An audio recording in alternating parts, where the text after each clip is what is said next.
This house has been sold to our eldest son and his wife. Anyone else living here should leave immediately. I couldn't believe the words that came out of my in-laws' mouths and from my husband, Alex. From the start, the three of them had only stayed with me to make me pay off the mortgage. The moment I realized that fact, my feelings turned from gratitude to hatred in an instant. "All right, I'll move out then," I responded with a cold smile as they sneered at me. They'd picked a fight with me, and I would make sure they regretted it for the rest of their lives. I immediately reached out to someone I trusted and began devising a plan to take my revenge on the three of them. My name is Nora Anderson. I am a 48-year-old attorney working at a law firm.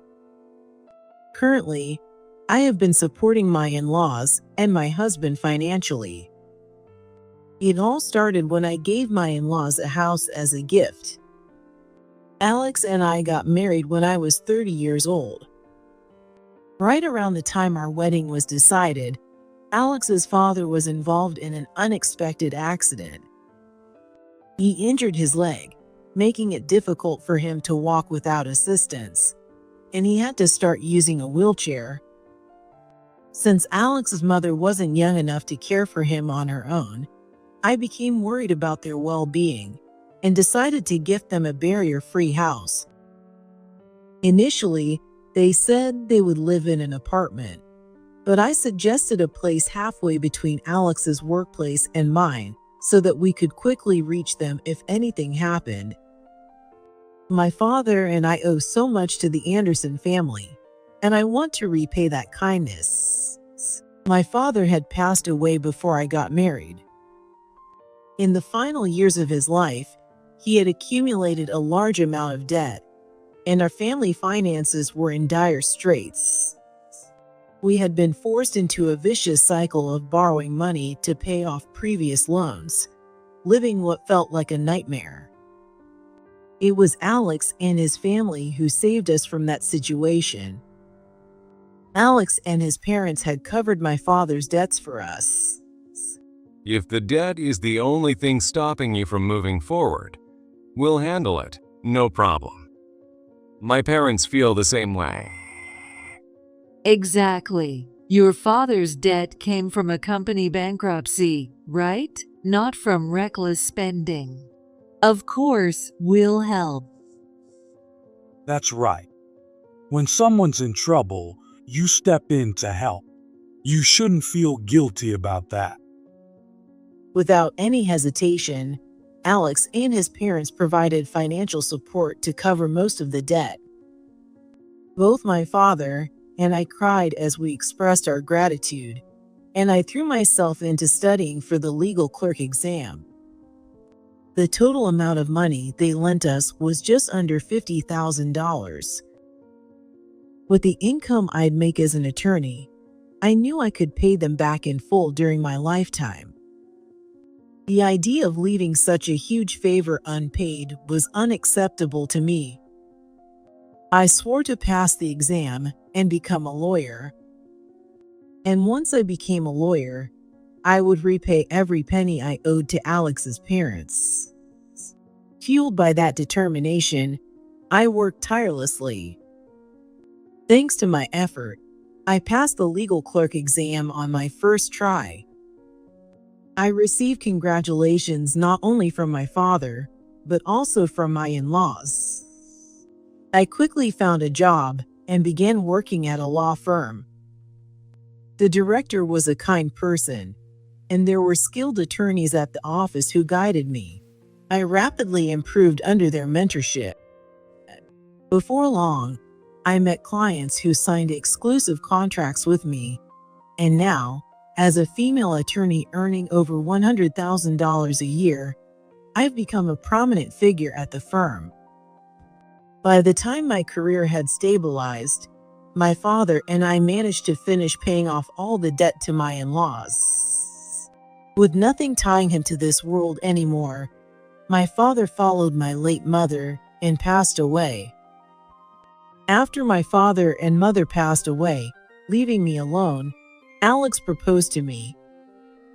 You're a strong woman who could live on your own. But I want to be the man who stands by you. I promise to always cherish you. Will you marry me? With that, our marriage was decided, and I thought we were heading toward a bright future together. Then, tragedy struck. Alex's father, Sam, had an accident.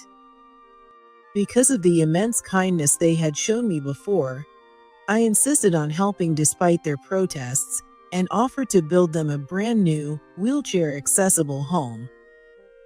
My gratitude to you is so immense that even this doesn't feel like enough. So please, don't hold back. I want you both to live a life free from inconvenience.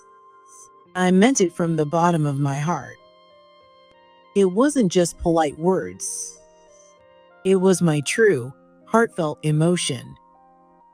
Moved by my sincerity, my in-laws, Susan and Sam, finally agreed, though they smiled awkwardly as they gave in. However, right after they agreed, they added something unexpected. Nora, why don't you live with us? Weren't you and Alex planning to find a home to live in together? That's right. If you don't mind, let's live together. After all, once we're gone, the house will belong to you and Alex anyway. Alex had an older brother, Mike. He was 3 years older and had gotten married and moved out long ago. Since he was busy running his own business, he entrusted everything related to their parents to Alex. In exchange for taking responsibility for their care, Alex was given full control over his parents' assets. Before getting married and moving out, Mike had verbally conveyed that agreement to Alex. If I moved into the new home that was set to become Alex's family home, as his parents suggested, my commute would become shorter. Living together would mean I could help whenever something happened, and I really had no reason to refuse. However, if they lived with me, a stranger, my in-laws would probably be exhausted. I had already caused them enough trouble before our marriage. Was it okay for me to live with them? As I hesitated, filled with such worries, Alex seemed to sense my anxiety. He gently placed a hand on my shoulder and smiled reassuringly. I'll be here to support you, Nora. It'll be okay. Trust me. Hearing those words from Alex, I agreed to live with his parents. I thought the four of us would live a happy life together as one family. But that idyllic dream never became a reality. Nora, where did you put my suit for the funeral? Nora, the TV remote isn't working. Nora, could you give me a hand? I want to sit on the couch. For 13 years after we began living together, everyone in the house dumped their tasks on me. None of them ever tried to handle things themselves. They constantly asked me where everything was, and Sam, taking advantage of his limited mobility, began touching me whenever he pleased. I told you I already set out your funeral suit and hung it up, didn't I? And Susan, that's the AC remote, and the TV remote is on the table. Sam, please ask Alex to help with physical support when he's home, not me. I can't support your weight on my own. In the beginning, I endured it all without complaint and handled every task they threw my way. But managing the mortgage and running the entire household, it was too much. I'm getting a divorce. I had thought that way many times. But every time I was on the brink of leaving, Alex would smooth things over, and his parents would cry and beg me to stay. They weren't abusive or deliberately cruel, so every time they apologized, my resolve to leave would waver, and I stayed. Susan had also started asking these kinds of questions frequently, though I couldn't tell if it was mild cognitive decline or just simple forgetfulness. Alex, who had once promised to support me no matter what, became completely unreliable. Can I really keep living like this? That anxiety lingered in my heart as the days passed. But as time went on, I began to adapt.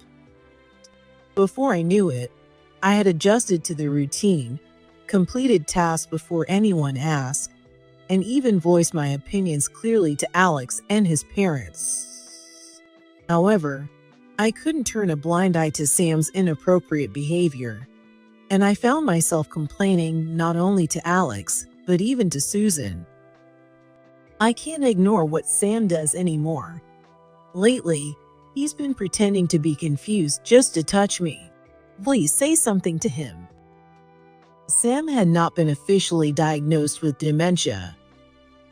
To be precise, he had undergone an evaluation, but he was never diagnosed with dementia. The doctor said his condition was so mild that it was difficult to determine whether it was truly cognitive impairment or not. Please don't be so harsh on him. His behavior is because of his condition. He can't help it. It's true that cognitive decline can cause such behaviors in more advanced stages. But Sam wasn't at that point. He was using the idea of dementia as an excuse to do whatever he wanted. Even after I explained to them that the doctor hadn't diagnosed him with dementia, Alex's parents insisted that he had it and brushed off any inappropriate actions as part of his illness. If he really had dementia, I wouldn't have said anything like this. But using illness as a shield to force others to endure his behavior, that's unforgivable. I even asked Alex to step in and handle the situation with his parents. But each time he'd sigh, say it was too much trouble, and promise to deal with it later, which never happened. I was nearing my breaking point. And that's when something completely unexpected happened. The mortgage will be paid off this month. We're finally free from this nightmare. One afternoon, I was tidying up my budget and journal during my day off. And I noticed something as I glanced at the bank book. By the end of this month, we would finally be done paying off the mortgage on Alex's family home. I felt a sense of accomplishment flood over me, as though a weight had been lifted off my shoulders. The thought of having more financial freedom, with less burden on my back, filled me with so much joy I could hardly contain it. But that moment marked the beginning of true hell. Nora, is the mortgage really getting paid off this month? During dinner that evening, Alex suddenly brought up the mortgage, something he had never mentioned before. I wondered why he was asking out of the blue, and as I watched him pour beer into my glass with an unusually charming smile, I felt suspicious. Yes, it's true. But why are you asking all of a sudden? Well, we should celebrate, right? You've been carrying such a heavy burden all this time.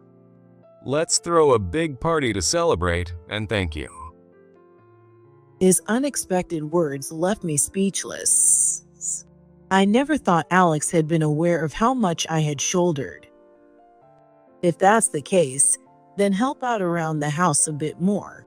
I couldn't help but think that to myself, but I figured that, in his own way, he had been trying to be considerate. All of my frustrations vanished in an instant, and I couldn't help but smile from ear to ear with happiness. Alex, thank you. Is it okay if I look forward to the celebration? Of course, I'll talk to Mom and Dad and get everything ready. Just relax and wait for it, Nora. I didn't suspect a thing and accepted his invitation. Apparently, the news reached his parents right away. and the three of them started making preparations without me. A few weeks later, Alex and his parents called me over. Work had settled down at the time, and I had some free time, so it felt like the perfect timing for a celebration.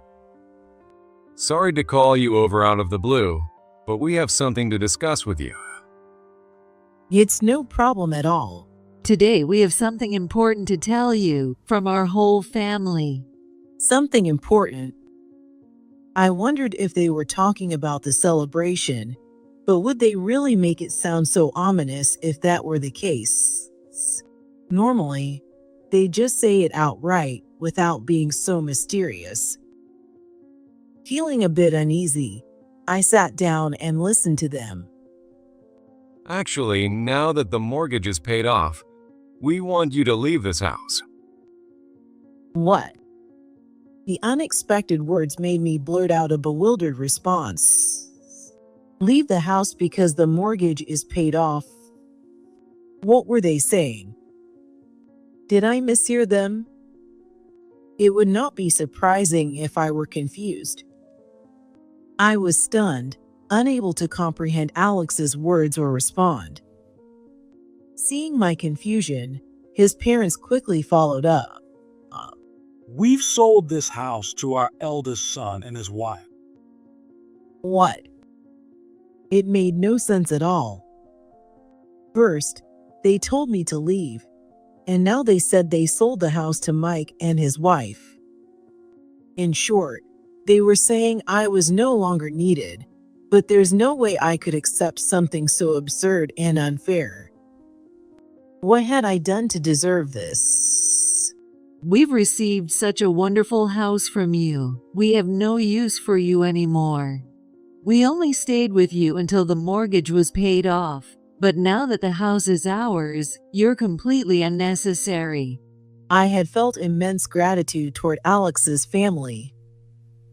I was so grateful that I wanted to give them the gift of a home, which is why I stayed with them without complaint all this time. But now I realized it had all been an act. Everything they did for me and my father was just to make me do something in return. They had known I was striving to become a lawyer to pay off my father's debts, and they saw it as an investment, hoping to get it all back and more. It had all been a gamble to get me to buy them a house. Their actions had all been part of an elaborate setup. We were right to do you a favor, and you gave us something big in return, just like we expected. Since dating, Alex has always been good at getting something back for what he invested. We never thought our efforts would go to waste. Remember when she brought over expensive wine as thanks for just visiting your dad? We thought, wow, what a fool. She's so easy to manipulate. This was even before my father's company went bankrupt. Our family had been fairly well off until the bankruptcy. Alex had targeted me from the start for my family's wealth, knowing I was working toward becoming a legal professional. That's why he thought I was worth the effort. Completely unaware, I trusted Alex and his family fully. How stupid I was. I felt sick with self-loathing. That's why we came up with this plan. We figured if we helped your father, we'd get something huge in return. And it worked like a charm. We got ourselves a brand new house out of it. And since you registered it in our name, once the mortgage was paid off, it became ours.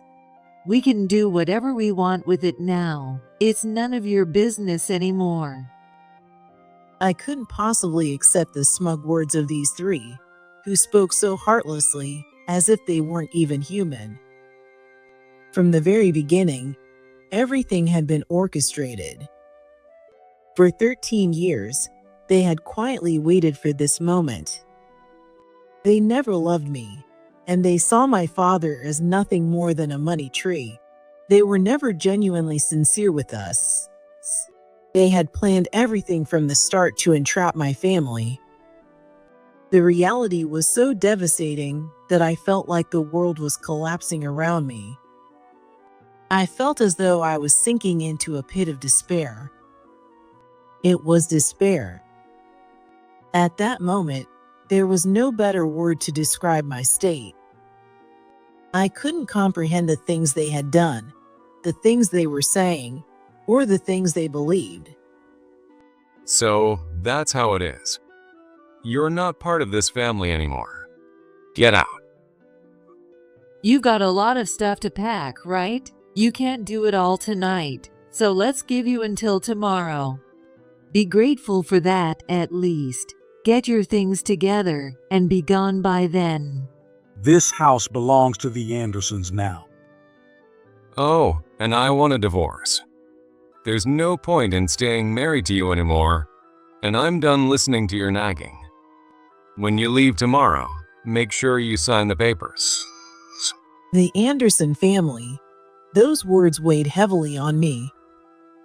From the beginning, they never treated me like a member of their family. That's why they acted so unfairly, made me work like a slave, and had me juggle both my job and the household like a workhorse. Once all the pieces came together, a dry, bitter smile escaped my lips. So, I was being deceived by your family from the very start. Yeah, that's what I've been saying. Are you really that slow? Can't you even understand that? Alex's final remark made something inside me snap. I lifted my head, forced a wide smile onto my face, and gave a surprising response to Alex and his parents. All right, I'll move out then. When I suddenly flashed a bright smile and casually agreed to leave the house, both Alex and his parents looked stunned. Wow, you're being really cooperative. What's your angle? Angle? I'm not clever enough for that. After hearing such absurd nonsense, I feel like I've hit rock bottom. And that's exactly why my love for your family has completely disappeared. I'll have everything packed and be out by today. And yes, I'll sign the divorce papers. I'll also have someone from my office contact you about the asset division. Thanks for everything up to now. Without waiting for a response from Alex or his parents, I ran to my room. Fighting back tears, I packed my belongings while thinking about what I needed to do next. There's no way I'm letting them get away with treating me like trash. If I don't make them experience the same pain they caused me, I'll regret it for the rest of my life. As I packed, I vowed to get revenge. What could I do to make them really feel the consequences of their actions? I was deep in thought when my phone rang. Seeing the caller ID, an idea sparked in my mind. If it's this person, they might be able to help me. Without hesitation, I answered the call and poured out everything that had happened. We discussed a plan and decided to act immediately.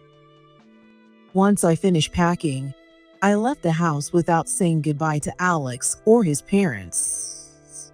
I deleted all their contact information. No matter what they said, I made sure there was no way for me to respond, and the results were immediate. My phone was flooded with missed calls from Sammy and Susan. Even though I had deleted their numbers, the familiar digits were etched into my memory. Seeing their calls pop up made me feel sick. They must have realized what was happening. But I had no intention of answering. I smiled down at my phone. You don't have to answer it. The person who took me in at my new place spoke to me gently. I nodded once in response. Moments later, Alex's number appeared on the screen. The incessant ringing was unbearable, so I turned off my phone, and I never turned it back on again, and eventually canceled the line altogether. A few months later, I found a new apartment and started my life there. Without the stress of living with my in-laws, I thrived at work and lived every day to the fullest. With the burdensome environment that had weighed me down gone, I was finally living my life to the fullest, and it seems I appeared radiant to those around me. After my divorce, I received compliments. People said I looked healthier, more beautiful, and brighter. With the weight of my in-laws gone, I finally had the energy to build stronger relationships at work. From now on, I'll put more effort into my job. I'll connect with people more. I'll treasure my interactions with others. It was at that moment that I felt determined. The receptionist rushed into the office, her face pale. Nora, there's a mother and son at the front desk yelling for you to come out. The receptionist was normally calm and professional, so seeing her so shaken was startling. A concerned male colleague offered to accompany me to the lobby, and when I saw who was standing there, my expression hardened. There she is. Mom, I found Nora. Nora, what's the meaning of this? Cutting off all contact like that? Do you know what we've been through since then? The people who had shown up were Alex and Susan, and they were shouting at the top of their lungs in the office. I couldn't believe how shamelessly they behaved without any sense of decency, and their disgraceful display made everyone around them stare in stunned disbelief. In just a few months, both of them looked gaunt, their faces hollow, and their eyes bloodshot as they glared at me. One of the other receptionists, sensing the severity of the situation, went to call someone in charge, and soon the CEO, having heard the commotion, appeared in the lobby. Nora, I've prepared a meeting room. Why don't you speak with them there? I'll make a call on your behalf afterward. Since I had already explained everything to the CEO in advance, I nodded in agreement with his suggestion. I didn't feel comfortable facing them alone, so I had my colleague accompany me. That colleague was the attorney I had hired for the case against Alex, so Alex and Susan had no choice but to accept his presence. We all headed toward the meeting room. Even on the way there, Alex and Susan glared at me with resentment. They couldn't stand that, despite their attempts to corner me, I was calmly enjoying my work and living my life. Their bitter gazes made their feelings all too clear. As we sat facing each other in the meeting room, still locked in a silent standoff, the CEO entered, bringing someone else with him.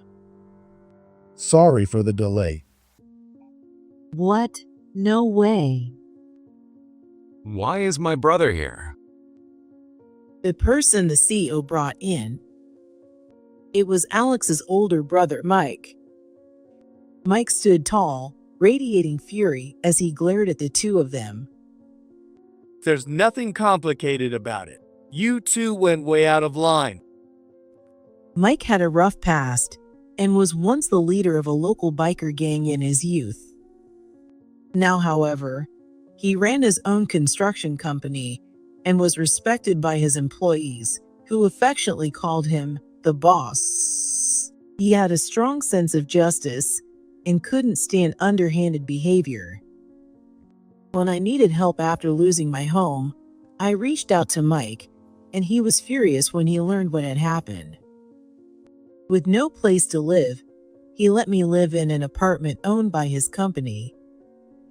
He also investigated the house I had given to Alex's parents. Mike, who knew nothing until then, agreed to help as soon as he heard the full story. Why was it that Mike knew nothing about the situation? When Alex's parents told me to leave the house, they declared that they had sold it to the eldest son and his wife. The reason Mike didn't know about it was because Yeah, I made Isabella spill everything, and I've got the facts.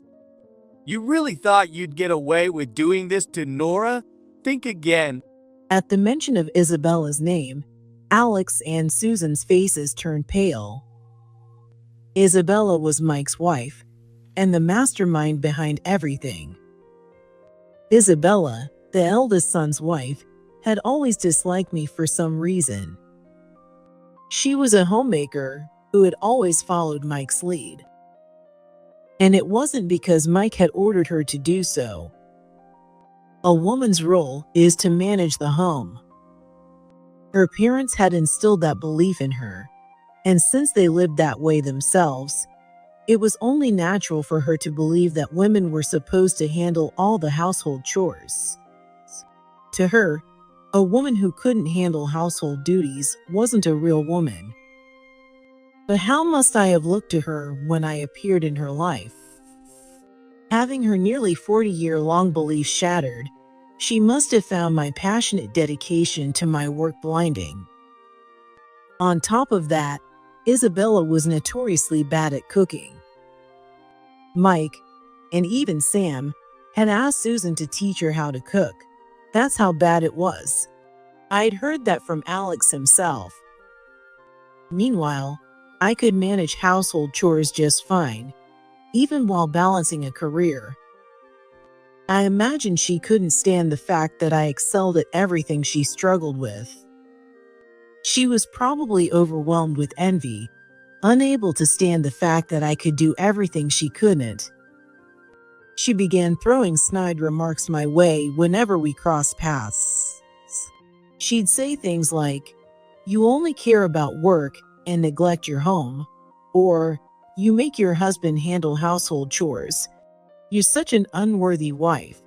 Over the years, I'd heard those kinds of remarks countless times. Each time, Mike stepped in and shut her down. That probably only fueled her resentment toward me even more. Mike had told Isabella that if she wanted to work, she was free to do so, and he even helped out around the house. The fact that she chose not to change her situation was her decision. Taking it out on me was completely unreasonable. Whenever Mike reprimanded her, she lashed out at me instead. When I pressed Isabella, she admitted that her plan was to take over the house and trick Nora. She manipulated Mom and Dad into playing along. Mom and Dad thought they'd get a house in their name and could pretend to be senile to avoid any blame from Nora. They had all done whatever they wanted, knowing I couldn't contact Mike because of Isabella's interference. Alex had even received compensation for his role in the scheme, and every one of them was an accomplice. Mike was the only one left in the dark. If Mike had known, he would have stopped their nonsense before it began. I could tell he felt deeply apologetic about the entire ordeal. So that's why everyone acted so meek whenever Mike visited. Whenever Mike came over, Alex's parents never pulled any stunts. They knew what would happen if Mike found out about their behavior. The CEO and my colleagues, who had been listening, looked at Alex and Susan with visible disgust. Well then, what should we do with you?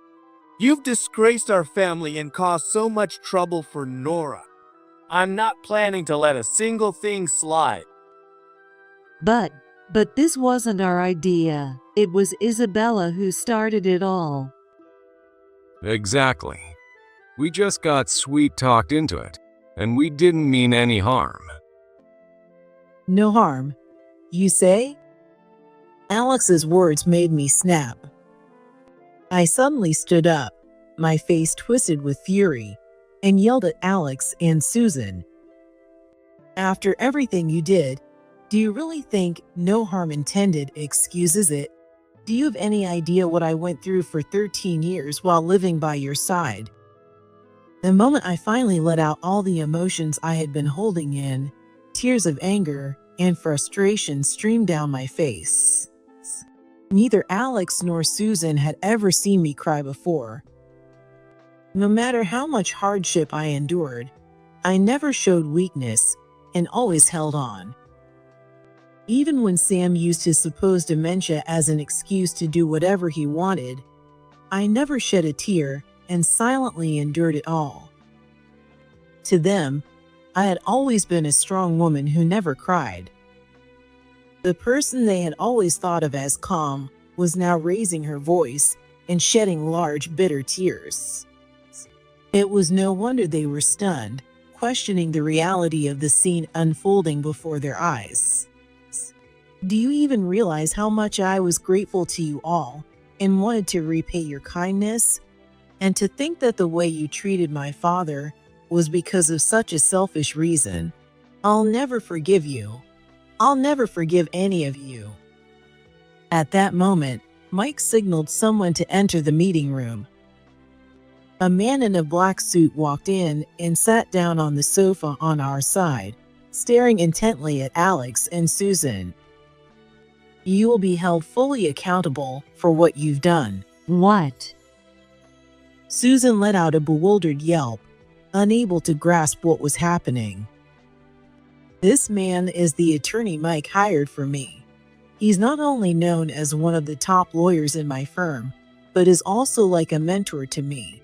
I intend to file for compensation for all the suffering and injustices I've endured. What? You can't be serious. How long has it been since everything happened? The amount of time doesn't matter. The attorney, who had been silently listening to their protests, adjusted his glasses and addressed them with an icy glare. With physical evidence and the reasons for the claim clearly established, it is entirely possible to file for damages. In this case, I've been informed that there was no agreement stating that Nora wouldn't seek compensation during the divorce. In such cases, there's no fixed deadline for filing. Therefore, the claim for damages is completely valid. And furthermore, The attorney reached into his pocket and pulled out a small SSD drive. Alex and Susan stared at it with confusion. What's that? this contains records Nora has collected over time. Her work laptop, which she often used in the living room, has a built-in camera that captured your family's abusive behavior. The moment they realized what it was, their faces turned pale. It seems Nora did most of her work in the living room. Many modern laptops have built-in cameras. Your decision to harass her in that room without knowing about the camera has come back to bite you. The attorney calmly placed SSD back into his pocket and stared at them coldly. The house ownership has already been transferred back to Nora. It's only a matter of time before you are legally evicted. We will begin the formal procedures shortly. You'd better prepare the necessary funds. Wait a minute. You transferred the ownership? Alex panicked and shouted at the attorney's calm declaration. This time, Mike stepped forward with a smirk.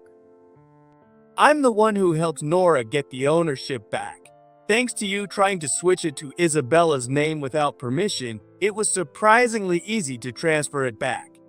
You have any complaints about that? Mike leaned in closer, his intimidating grin making Alex shrink back. Since Alex had never won a fight against Mike, even as a child, he couldn't bring himself to voice his opinion.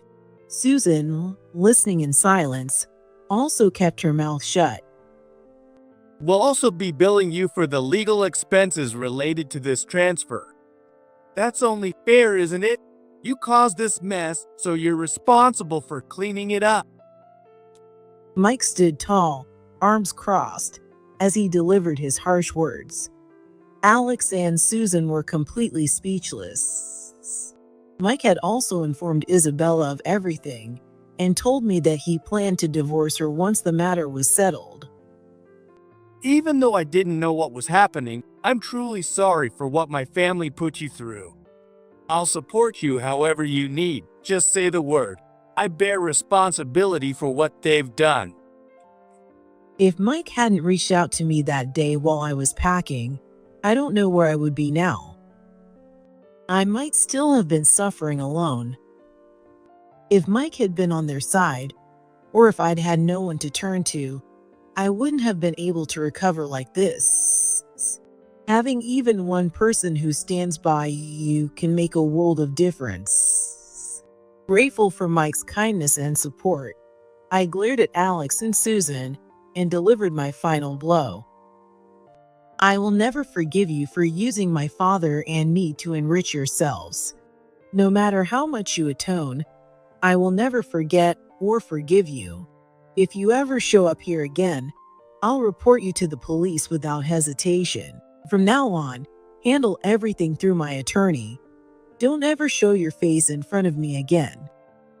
The CEO and my colleagues had stayed to witness everything, leaving Alex and Susan no room to make excuses. Defeated, they nodded meekly and left the office.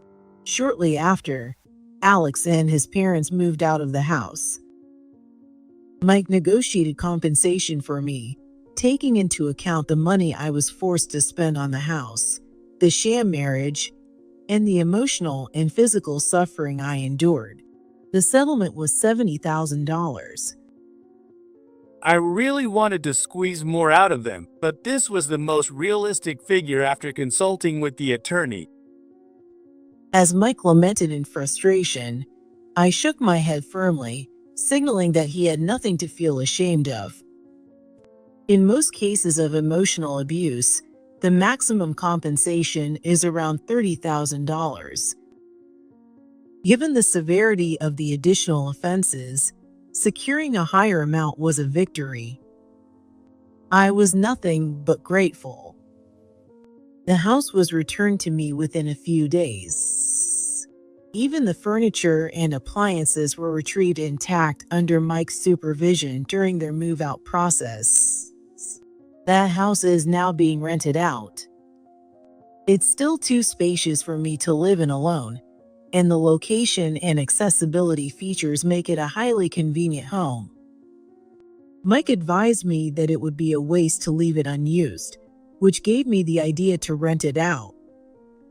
As for Isabella, just as Mike had declared, she was living a restricted life until her debts were repaid. She worked tirelessly morning, noon, and night, as did Alex and Susan. Only Sam was exempt from working due to his disability, but his pension was deducted to repay the debt. It seems they're all living in a kind of hell on earth. Hearing the story, I felt a deep sense of relief, grateful that Mike had been someone I could rely on. Years have passed since then. I'm still working hard as an attorney. Thanks to Mike, the compensation payments have been coming in regularly, and they are expected to be fully paid off in 2 years. There were times during that nightmare when I wanted to give up on my life, but the phrase hard work always pays off turned out to be true. With that in mind, I live each day with gratitude.